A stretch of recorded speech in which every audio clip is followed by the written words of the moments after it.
Nós não queremos trazer prosperidade, liberdade, dignidade, né? Todos tenham condições de, pelo menos, não passar necessidade financeira.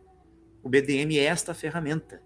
É a ferramenta que vai lastrear cada pessoa, que vai criar o seu próprio sistema financeiro em si mesmo. Você se torna o próprio banco e você tem a capacidade de multiplicar, de fazer o seu dinheiro se transformar numa bola de neve que vai só aumentando. O BDM ele vem com uma proposta de que cada um tem que se esforçar e tem a ferramenta na mão para se tornar o próprio banco central de si mesmo e gerar sua prosperidade, multiplicar a sua vida.